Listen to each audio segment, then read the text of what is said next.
Bernd Sauermann is a professor of writing, literature and film at Hopkinsville Community College in Kentucky.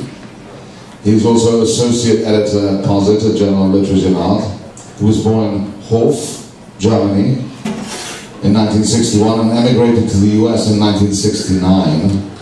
He attended Northern Arizona University and received a BS in anthropology in 1983 and graduated from McNeese State University in Lake Charles, Louisiana, with an MA in English and an MFA in creative writing in 1993. He sent poems published in the McSweeney's Book of Poets Picking Poets, Southern Indiana Review, Anti-New Orleans Review, Nimrock, Conduit, etc. This guy is someone the poetry scene needs to know. Welcome, Bernd. A hole signals the presence of nothing, thinks the diesel generator. Once, lying in the field with a girl, you had a similar thought. Here, said the girl, and offered her breasts. You were grateful in retrospect that the sky had no rain and that the grass was soft and cool. The girl nuzzled closer and expressed her love like warm milk. At her feet, a lake or a pond appeared in approval. Wavelets lap at your toes. Surely there must be more to the story than that, suggests the diesel generator. Yes, you say, a hole opened in the sky and a blue light came pouring forth. A blue light, says the diesel generator, signals the presence of a lie. You think about this for a minute as you consider the motives of the diesel generator for telling you this obvious lie. Nothing winged, nothing consisting of hair or teeth or blisters. In the corner of a basement room, a tear fell from the ceiling. Sad coupling ensued. It was the end of a long day at the foundry, and the heat had taken its toll on the both of you. The diesel generator sat motionless in the dark. It would be days before the story of the killing made sense to anyone. It had been a cold month, to be sure, and the diesel generator had been indispensable. Images of it cluttered the landscape.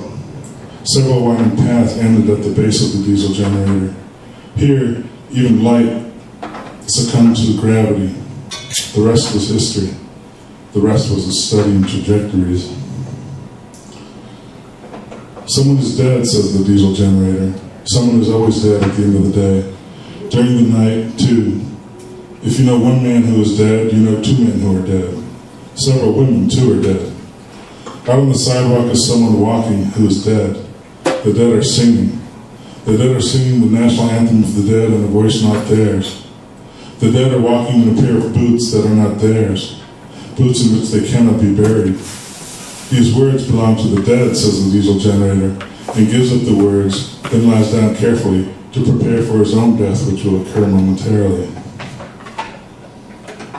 The diesel generator wears the sweaters of the dead. In light of this, how can memory stain the dolorous walls of the room of the woman in the dream? Surely the sweaters are warm. Surely the one small heater is in working condition. Then the diesel generator recalls the scent of latex. The diesel generator recalls the sound of footsteps in the hall, the whoosh of the sliding glass door opening. The diesel generator, surely, maintains a safe distance from such sad memories.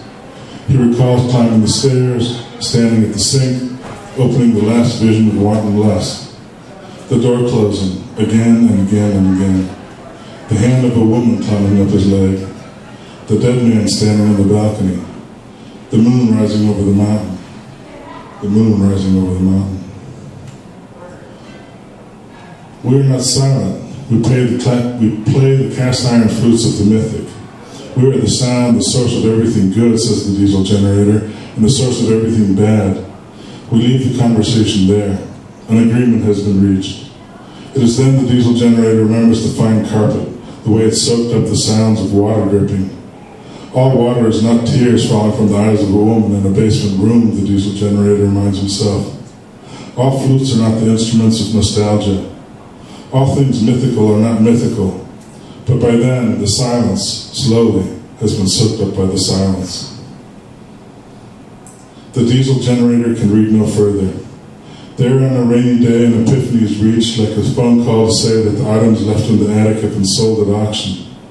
Sold, a method for penetrating the frozen lake. Sold, the old red couch. Sold, a method for suspension of disbelief at the nature of weather versus the heat in a room filled with the laughter and the soft touches shaped by the great want. Two people ignite, and their flames linger when the diesel generator's remorse is rendered obsolete by the wood stove. The diesel generator carefully folds some feelings and tosses them into the stove, where they catch fire instantly. And so the rhyme is closed, and so the heart is magically removed. And I label everything so that I may know that everything has been approved by me, says the diesel generator. I've made a label for my label maker, and I've made a label for your love of napping on Sunday afternoons in front of the closed window as the slow rain blurs the sound of those who walk by. A car sits waiting for service in the parking lot. There is soft rain on its windshield. A girl waits for a window to open. The diesel generator labels this situation with a label reading, pleasant situation. Then sits back for a smoke labeled, the history of regret in New England, the formative years.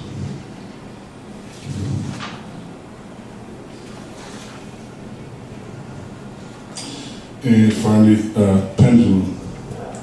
The good night on the floor of an abandoned house, the phone call late at night, lava lamp and the soft brush of lips on a shoulder, and an epiphany dripping like hot wax. The request for permission and the denial of an answer. The sound of boots in the hall, followed by the sound of boots in the hall. The diesel generator, followed by the diesel generator. And then, it goes without saying, the diesel generator.